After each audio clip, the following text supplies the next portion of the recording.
टाकले या घरात. नाही आपण आजपासून काय करू माहितीये का, इकडचा हिस्सा माझा आणि इकडचा तुमचा. अगं तू जशी घरात आली तू फक्त हिश्श्याच्याच गप्पा करते. तुझ्या आई बापाने हे शिकवलं तुला? हिस्साच होणार. मी माझं काम करीन, तुम्ही तुमचं हा. काम करायचं. बघू तेच ना. कोणाची शेती जास्त भारी येते. हा तेच म्हणलं. बघू बघू माझ्या नवऱ्याला विचारीन मी. कशाला विचारायचं हा, नवऱ्याला? तेच तुमचा म्हणलं. नवरा का तुमच्या पुढे येतावा? आणि तुझा नवरा कुठे तुझ्या पुढे? नाही माझं तर नाही बाई. मी हा, माझा सांगते पण तेच नाहीये. पूर्व दिशा आहे. मग तेच म्हणलं माझा हा. पण नाहीये. तेच म्हणलं मग आतापासून व्हय इकडून हा ना. मग ढकल रोक देईन एक सान काढी देईन ना. इकडे तुमची शेती, इकडे माझी शेती. समजलं काय?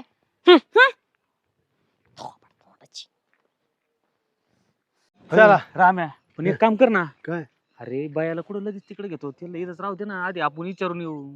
तसं करायचं का? तुम्ही इथंच थांबा. नाही नाही इथं थांबा, आम्ही त्यांना विचारतो ना. हा. हा इथंच थांबा. तर उभे उभ्याचा आराम करा. हा. फिंदरी म्हणजे जाळ झाला हिचा. तिला आहे ना हेच पाहिजे ते हिस्से तर हिस्से. मी पण दाखवते. मला मालकीन झटका. बाई